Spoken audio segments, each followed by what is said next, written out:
혹시 방탄소년단이라고 들어보셨습니까? 방탄소년단은 혹 모르셔도 BTS라는 단어는 귀에 익지 않았을까 싶습니다. 제가 문화 사대주의자 같은 사람은 아니라고 생각을 하는데 이상하게 방탄소년단보다는 그래도 BTS라는 단어가 귀에 더 쏙쏙 들어오는 것 같습니다. 얼마 전에 이 BTS라는 한국 아이돌 그룹이 LA에서 콘서트를 개최를 했더랬습니다. 4일간 4차례 공연을 하는데 단 4번 콘서트를 하는데 티켓만 21만 장이 넘게 팔렸습니다. 티켓 판매로만 3,330만 불의 수익을 냈다고 하네요. 뭐 이런저런 다른 비용들까지 하면 엄청나게 큰 수익을 냈던 것 같습니다. 단순히 수익이 많이 난 것이 아니라 전 세계에서 이 콘서트에 참여하기 위해서 비행기를 타고 차를 몰고 LA로 몰려들었다라고 합니다. 코로나 시국이지 않습니까? 여러 가지로 이동이 제한되고 불편할 텐데 그 모든 불편함들 또 위험한 부분들을 감내하고서 그 콘서트에 참여하는 것을 보면 이 그룹의 인기와 영향력이 얼마나 대단한지 느낄 수가 있었습니다. 코로나 재확산이 우려되는 시국이다 보니까 괜한 좀 불똥이 뛰지는 않을까, 그리고 실제로 이 재확산에 한몫을 하게 되는 것은 아닐까 염려가 되기도 했습니다만은 그래도 한국 사람으로서 한국의 위상이 높아지고 그 소프트 파워가 강화되는 것을 보면서 자랑스러운 마음이 들었습니다. 하지만 우리가 BTS 그룹만 볼 것이 아니라 그들의 지금의 영광을 위해서 오래전부터 또 묵묵히 헌신했던 많은 사람들이 있었다라는 것, 오늘의 영광이 하루아침에 이루어진 것이 아니다라는 사실도 기억을 해야 할 것 같습니다. 개인적으로 참 존경하는 분입니다. 안중근 의사가 돌아가시기 전에 감옥으로 찾아왔던 변호사에게 다음과 같은 글을 남겼다고 하지요. 화면을 보시면서 함께 읽으면 좋겠습니다. 시작.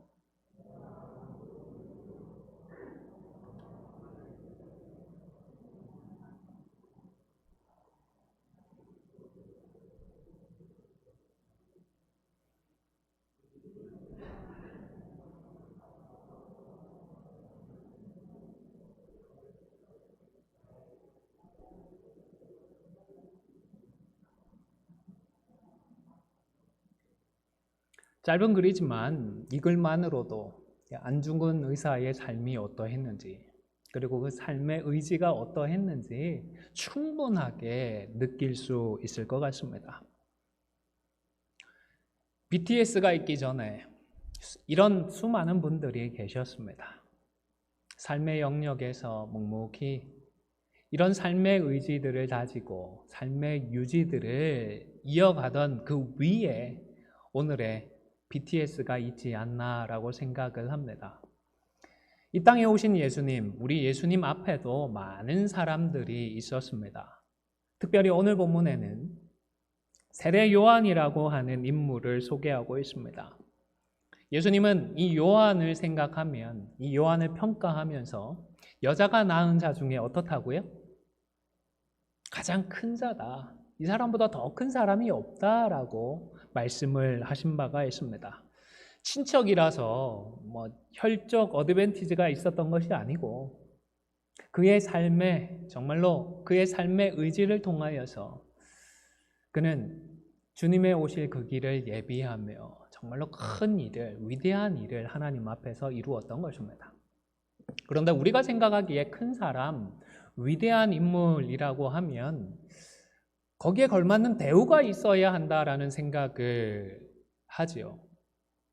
독립유공자 같으면 거기에 걸맞는 보상을 정부 차원에서 충분하게 해주어야 한다라는 생각을 합니다.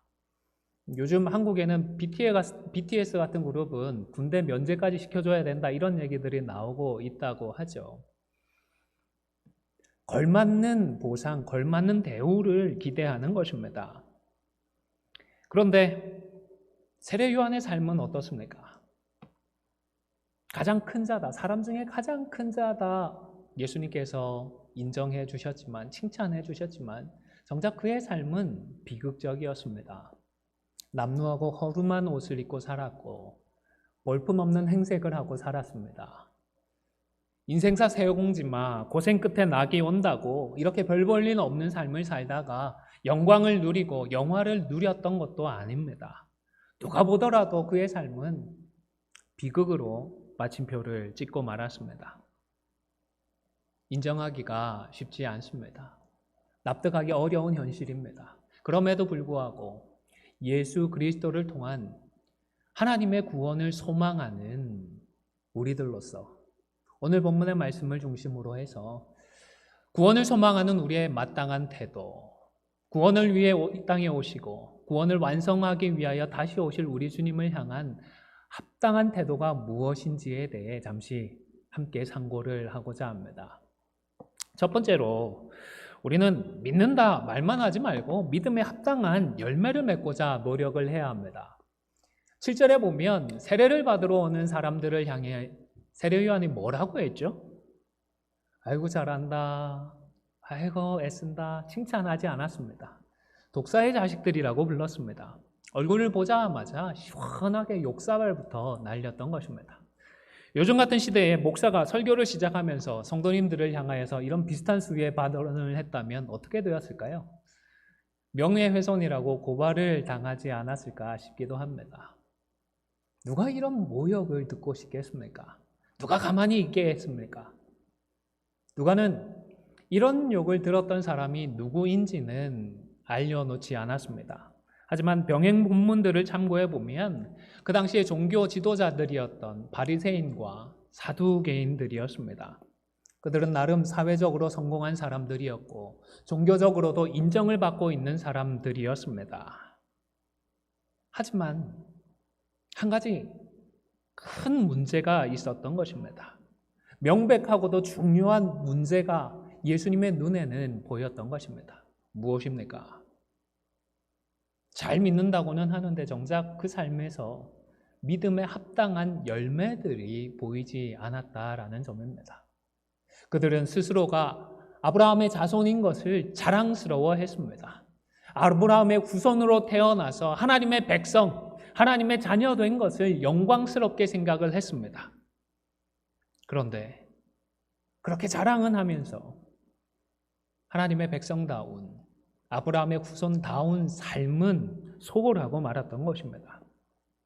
그 일면을 엿볼 수 있는 좋은 예를 이번 주 양육반 공부를 하면서 책에서 확인을 했습니다.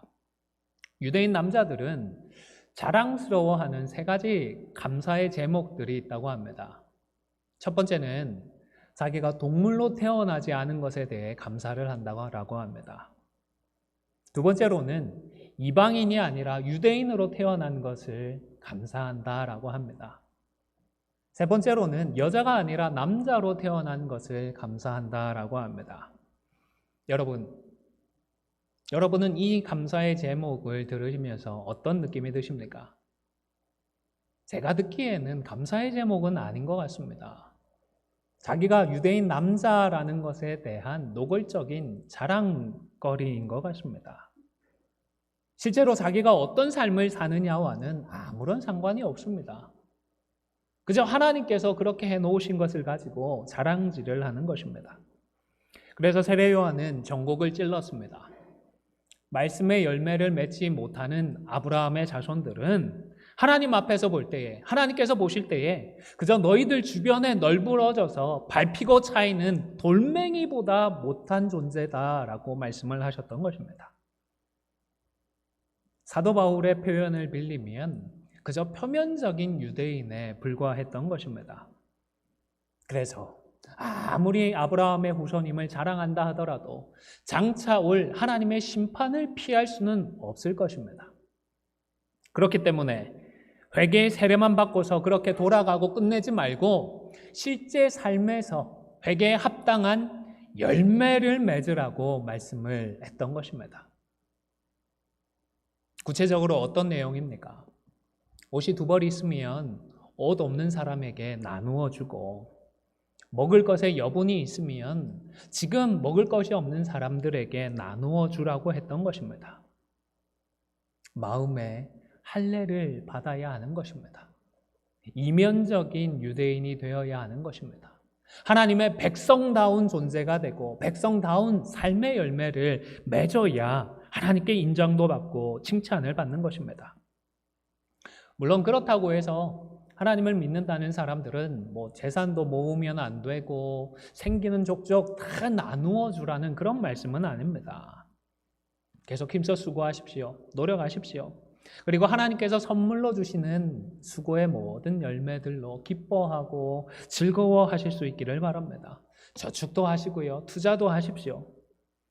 그러나 잊지 마십시오. 하나님께서 은혜를 나누라고 우리에게 이웃을 보내실 때에는 외면하거나 무시하지 마시고 은혜를 나누어 주시기를 바랍니다. 나의 안위만 생각하고 우리 가족의 안녕만을 생각해서 하나님께서 두 개나 주신 그 눈을 모두 다 질끈 감아버리지 말고 마치 우리 주님을 대하듯 사랑으로 섬길 수 있기를 바랍니다. 물론 우리 본성이 악하다 보니까 교회 안팎에서 이런 말씀을 악용하려는 사람들도 없지 않습니다. 노력하려는 의지 없이 교회나 아니면 믿는 성도들에게 그저 손만 벌리는 사람들도 의외로 많이 있습니다. 구걸을 하는데 오히려 당당합니다. 마치 빌려준 돈을 찾으러 온 것처럼 큰 소리를 치기도 합니다. 교회를 오래 다녔다고 하더라도 아직 마음의 할례를 받지 못한 경우에도 큰 차이가 없는 것 같습니다. 교회도 이용을 하려고 하고 성도들도 이용을 하려는 것입니다.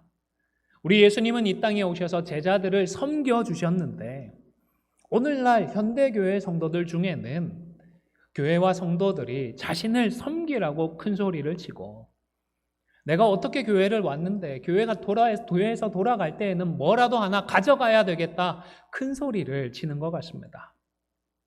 이렇게 은혜를 베풀고자 하는 마음을 악용하는 사람들에게까지 우리가 무한정으로 나누어 줄 필요는 없습니다. 왜냐하면 일하기 싫거든 먹지 말라는 명백한 하나님의 말씀도 있기 때문입니다. 데살로니가후서 3장 10절 말씀 화면을 보시면서 함께 읽도록 하겠습니다. 시작.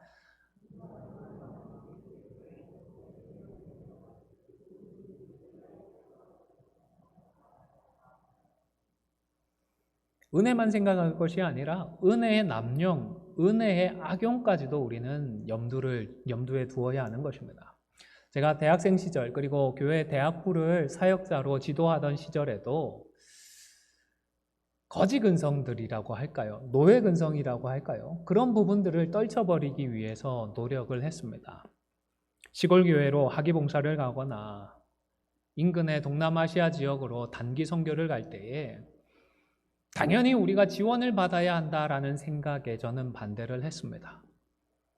그래서 공사판에 가서 막노동도 하고 다른 아르바이트도 하면서 열심히 돈을 모으자고 했습니다. 그래도 안 되는 부분들은 하나님께 기도하면서 성도들의 도우심을 구하도록 했습니다. 그러지 않으면 어떻게 될까요? 대학생 때부터 학생들이 스스로 노력하지 않고 다른 사람의 돈으로 쉽게 여행하고 쉽게 뭘 하려는 얻어먹으려는 그런 거지 근성을 배울 것만 같았습니다. 여러분, 출애굽한 이스라엘 백성들이 400년 가까이 애굽에 살면서 종살이를 했습니다. 그때의 노예 근성, 거지 근성들은 출애굽할 때에 다 애굽에 내려놓고 왔어야 했습니다. 마찬가지 아니겠습니까?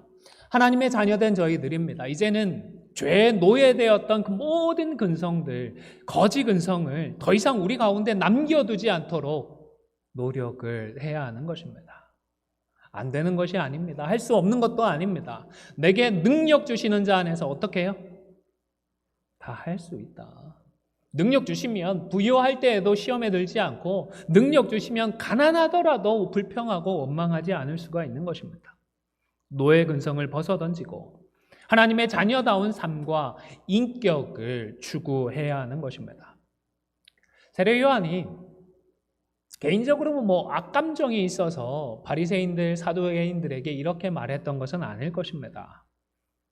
신앙생활에 있어서 그 핵심이 바로 하나님 백성됨에 있는데, 하나님의 자녀다운 삶에 있는데 그런 합당한 열매가 그 삶 가운데 없었기 때문에 이들을 향하여 경고를 했던 것입니다. 그렇기 때문에 세리나 군인들에게도 동일한 맥락에서의 말씀을 선포했습니다. 모든 하나님을 믿기로 하는 사람들에게 똑같이 그 삶에 합당한 열매를 맺으라고 말씀을 하셨던 것입니다. 그래서 세리들에게는 정해진 만큼의 세금을 받으라고 했고, 불이하게 이득을 취하지 말라고 했습니다. 지극히 상식적인 마땅한 내용들을 권면했습니다. 또 군인들에게는 강탈하거나 거짓으로 고발하지 말고 받는 그 월급으로, 급료로, 주급으로 만족하라고 했습니다. 여러분 꼭 기억하시기를 바랍니다. 그 어떤 것도 우리 하나님 앞에서는 자격일 수 없습니다. 조건이 될 수 없습니다. 정욕에 따르는 것은 당연히 죄입니다. 정욕에 따라 살고 있으면서 내가 하나님의 진노를 피할 수 있고 하나님의 눈에서 도망칠 수 있다 착각하지 마십시오. 싸우는 정욕은 우리가 돌이키고 회개해야 합니다. 또한 경험이나 연륜도 하나님 앞에서는 그 어떤 자격이 될 수 없습니다. 오랜 신앙의 연수도 마찬가지입니다. 이 모든 것들도 다 돌멩이에 불과한 것들입니다. 세상적인 성공도 마찬가지입니다. 그런 것들이 돌멩이보다 더 가치 있을까요? 아닙니다. 이 역시도 아무것도 아닙니다. 물론 이런 것들 중에는 십자가를 통과한 이후에는 유용하게 쓰일 수 있는 것들도 분명히 있습니다. 더 풍성한 은혜를 위한 수단이고 통로로 쓰일 수 있습니다. 그럼에도 불구하고 그 어떤 경우에도 우리는 이런 것들을 우리를 자랑하고 내세우고 우리가 인정받기 위한 자격이나 조건으로 사용하지 않도록 조심해야 하는 것입니다. 그리고 두 번째로 말씀드리고 싶은 것은 우리는 바라는 대로 믿는 것이 아니라 계시되어진 그대로 믿어야 한다라는 사실입니다. 제가 자주 말씀을 드렸고 아주 강조하고 싶은 대목이기도 합니다. 우리가 믿고 싶은 대로 혹은 우리가 바라는 대로 믿는 것이 아니라 성경에 기록된 그대로를 믿어야 하고 또 성경에 기록된 모든 것을 그대로 믿고 따라야 하는 것입니다. 15절에 보면 이스라엘 백성들은 그리스도를 바라고 있었다라고 했습니다. 이것은 참 귀한 모습입니다. 왜냐하면 성경적이기 때문입니다. 그러나 세례 요한을 그리스도라고 믿는 것은 참 믿음일 수가 없었습니다. 왜냐하면 세례 요한은 성경대로 메시아를 예비하기 위해 보냄을 받았기 때문입니다.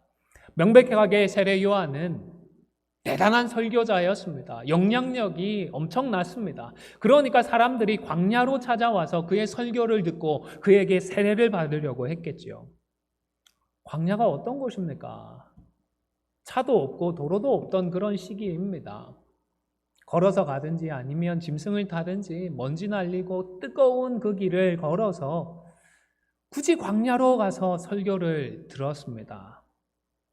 오늘날에는 좀 부흥집회 열기가 많이 식었지만 한 20년 전만 해도 가까이 어떤 교회에 한국에서 유명한 설교자가 온다 그러면 1시간 이상 걸리더라도 335 차를 타고 같이 말씀의 은혜를 듣고자 찾기도 했던 것 같습니다. 그런데 여기서 한참 떨어져 있는 유타나 저기 와이오밍 같은 사막 지역으로 가야 한다 하라면 몇 분이나 가실 수 있을까요? 그런데 유대인들은 그러했던 것입니다. 그런데 그렇게 고생을 해서 막상 들었던 설교의 내용을 생각해 보십시오. 속된 말로 별 것이 없었습니다. 심오한 것도 없었고 거창한 것도 없었습니다. 그 핵심이 무엇이었습니까? 죄사함을 받게 하는 회개의 세례를 전파했을 뿐입니다. 그런데도 놀라운 부흥의 역사가 있었습니다. 왜입니까? 하나님께서 함께 하셨기 때문입니다. 이것이 중요합니다. 이것이 핵심입니다. 하나님께서 함께 하시니까 독사의 자식이라고 하는 모욕까지도 긍정적으로 듣고 기꺼이 들으면서 겸손하게 회개하는 역사가 있었던 것입니다. 이런 정도의 열매를 본다면 어떤 마음이 들까요? 정말로 이런 사람이면 메시아이지 않을까라는 생각을 했을 것 같습니다. 아니, 이런 사람이 메시아이면 좋겠다라는 생각을 했겠지요. 잠들어 있는 영혼들을 향하여 호령하고 그 심령을 깨워서 하나님의 군대를 새롭게 조직하고 새로운 다윗의 왕국을 이제는 건설할 수 있겠다 기대를 했을 것입니다. 더 이상 로마의 속국이 아니라 독립된 주권을 가진 하나님의 나라를, 다윗의 왕국을 이제는 세울 수 있겠다 기대를 했을 것입니다. 인간적으로 생각해 보면 나쁠 이유도 없지 않습니까? 오늘날로 치면 민족 자결주의입니다. 무려 2000년이나 시대를 앞선 생각을 하고 있었던 것입니다.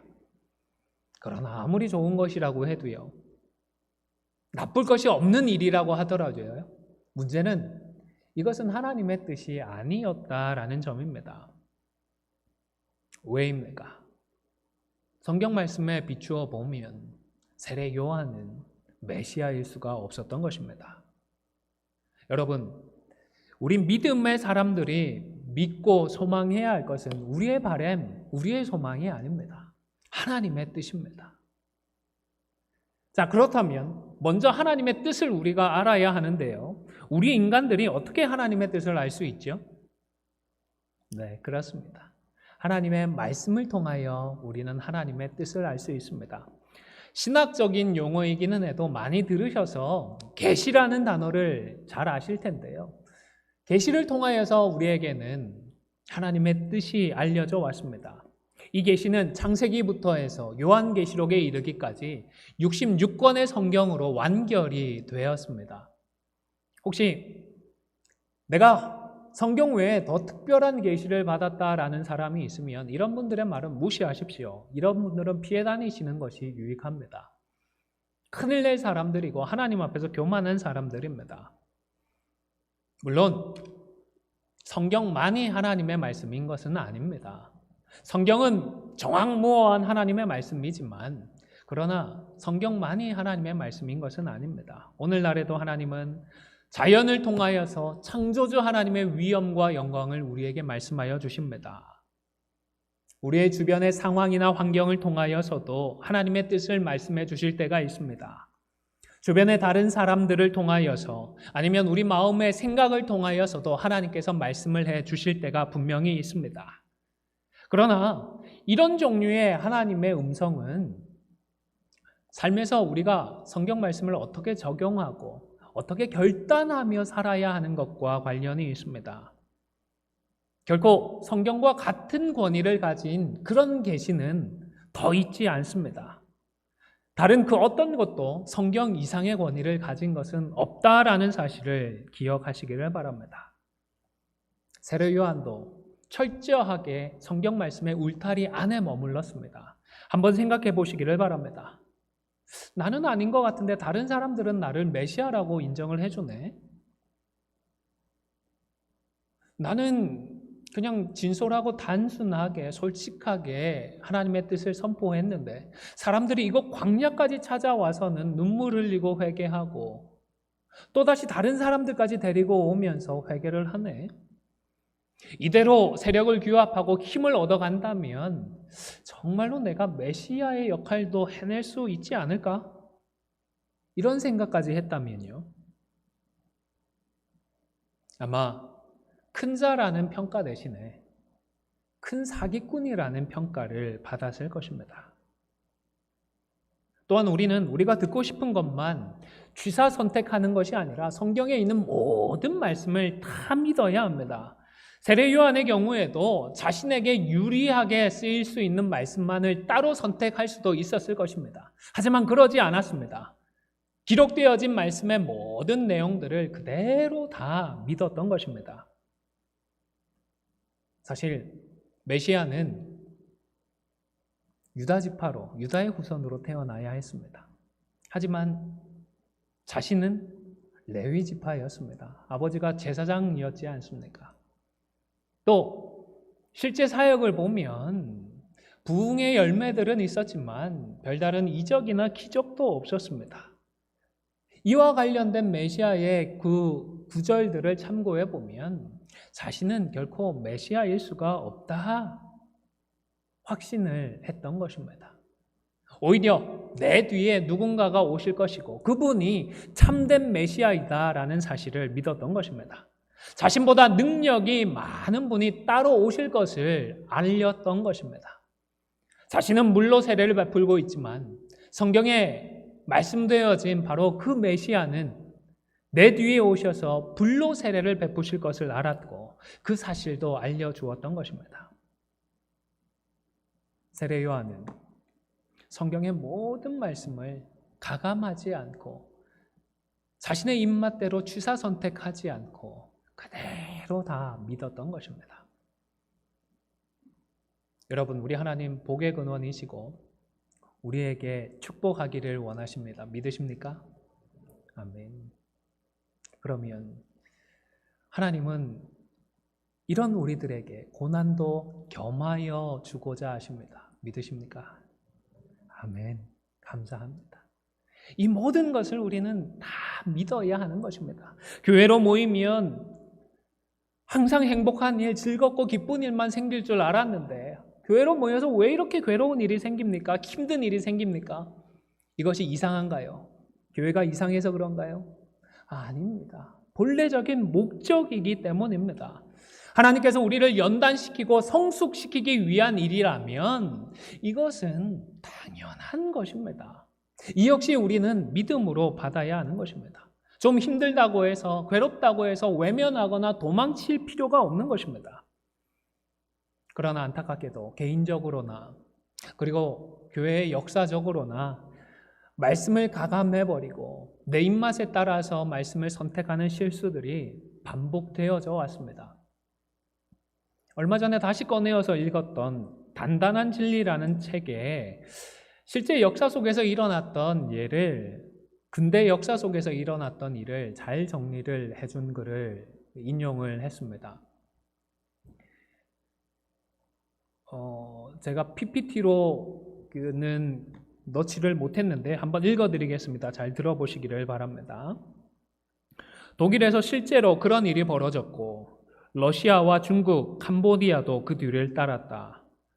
정부는 윤리를 전면적으로 개편했다. 히틀러는 독일인들에게 교회와 가정에서 받은 교육보다 당의 강령이라는 상위법을 따르라고 명령했다. 나치 선동가들은 성경의 계시를 유대인의 사기로 몰아가는 한편 자신들이 창조 세계의 자연스러운 질서 속에서 관찰했다는 일반 계시를 강조했다.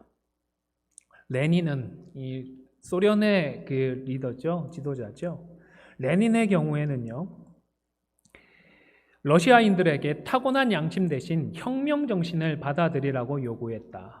뿐만 아니라 도덕과 정의가 지배하는 새로운 시대로 인도하는 사회주의, 신인간의 출현을 예고했다. 하지만 정작 나타난 것은 구시대적인 인간형의 악마적인 변형판이었다.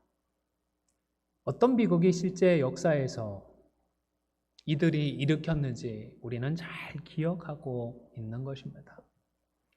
성탄 시즌이니까 성탄과 관련된 부분만 말씀을 드리겠습니다. 여러분, 하나님의 독생자께서 아기 예수로 오셨고 그것도 아버지가 없이 동정녀의 몸으로 성령으로 잉태되어 탄생하셨다라는 이런 내용 그대로 믿으실 수 있습니까? 믿기 어렵더라도 성경에 기록된 그대로 믿으시기를 바랍니다. 예수님께서 승천한 것을 목격한 사람들이 있다고 하니까 거짓말을 했을까 싶습니다. 그런데 그대로 다시 오겠다라고 말씀을 하셨는데 2000년이 흘렀습니다. 아직도 감감무소식입니다. 예수님 정말로 다시 오실까요? 계시록에 보면 속히 오겠다라고 마지막 장에서는 3번이나 반복해서 말씀하시는데 그 속히란 말이 거짓일까요? 사랑하는 성도 여러분, 그럼에도 불구하고 성경에 기록된 다시 오겠다라는 예수님의 말씀을 지워버리거나 외면하지 마십시오. 기록되어진 말씀 그대로 우리 주님 다시 오실 것이기 때문입니다. 성경을 통하여서 계시되었기 때문입니다. 계시되어진 그대로 믿으시기를 바랍니다. 성경의 내용에 대해서 이런저런 생각을 하기 시작한다면 아마도 그것은 우리의 형편이 너무 좋아진 것이 한몫을 한 것이 아닌가 싶기도 합니다. 러시아 출신의 작가로 스탈린의 그 분별력을 의심하는 편지를 보냈다가 10년 동안 수용소 생활도 하고 그리고 나중에 가서는 노벨 문학상까지 받았던 알렉산드로 솔제니친이라는 사람은 이런 말을 했다고 합니다. 사정이 나쁠 때에는 하나님을 수치스럽게 여기지 않는다. 형편이 좋을 때만 주님을 부끄럽게 생각할 따름이다. 성탄절을 보내고 있습니다만은 밖에서 사람들을 만나면 메리 크리스마스라고 제대로 인사하기가 어려운 시대인 것 같습니다. 대신에 그저 해피 할로데이라고 인사를 해야 교양 있는 사람인 것 같고 무례하지 않은 사람인 것 같은 그런 시대입니다. 물론 다른 사람들을 배려한다는 측면도 중요하지만 미국이라는 나라가 너무 배가 부른 것은 아닐까요? 혹은 우리가 너무 배가 불러서 예수님의 탄생을 기뻐하고 즐거워하는 것을 부끄러워하고 있는 것은 아닐까요? 복음을 전하면서 당연히 받을 수 있는 반대와 핍박이나 조롱과 모욕 이런 것들까지 피하고 싶은 마음도 작용을 하는 것이 아닌가 싶습니다. 이번 성탄절에는 아기 예수님의 탄생을 기념하면서 메리 크리스마스라고 공손하고도 예의 바르게 인사를 건네면 좋겠습니다. 뿐만 아니라 우리 주님의 오심과 다시 오심을 기뻐하면서 성경을 통해 계시해 주신 그대로 믿기로 새롭게 결단하실 수 있기를 바랍니다. 하나님께서 누구를 기억하실까요? 누구를 인정해 주실까요?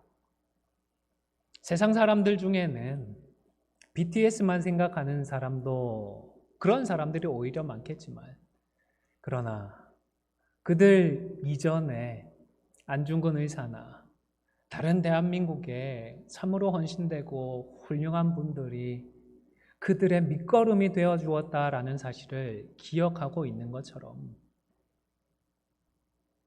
하나님은 예수님 앞서 오셨던 세례 요한도 기억하고 칭찬을 하셨습니다. 성탄의 시즌에 다시 오실 주님을 기대합니다. 주님 다시 오셨을 때에 누구를 기억하실까요? 오늘 주셨던 말씀을 기억하면서 믿음에 합당한 열매를 맺고 그리고 주신 그대로 말씀 그대로 믿는 믿음으로 살아가는 가운데에 그러한 말씀과 믿음의 열매로 다시 오실 주님의 길을 예비하고 그리함으로 주님 다시 오실 그날에 다 함께 우리 하나님께 인정을 받고 칭찬을 받게 되어지는 저와 여러분이 다 되시기를 주님의 이름으로 간절히 축원을 드립니다. 잠시 기도하겠습니다. 참 좋으신 아버지 하나님 감사합니다. 우리를 사랑하셔서 하나님의 자녀로 불러주시고 주님을 만나게 하시고 중생한 저희들이 성화와 영화를 거쳐 구원의 모든 과정들을 이루어가게 하심을 감사합니다. 무엇보다 다시 오실 주님을 소망하며 믿음으로 기다릴 수 있는 저희들 되게 하시니 감사를 드립니다. 말씀에 기록되어진 그 모든 것들을 그대로 다 믿는 저희들 되어지게 하시고 이 믿음에 합당한 열매를 맺으며 살아가는 가운데에 장차 주님 다시 오실 때에 하나님 앞에서 착하고 충성된 종으로 인정받고 칭찬받을 수 있는 저희들, 하나님께 온전히 기억되어질 수 있는 저희들 되게 하여 주시옵소서. 아기 예수님의 오심을 함께 기뻐하며 함께 축하할 수 있는 복된 2021년 성탄이 되게 하여 주시옵소서. 감사를 드리며 예수님의 이름으로 기도 올려옵나이다. 아멘. 찬송가 60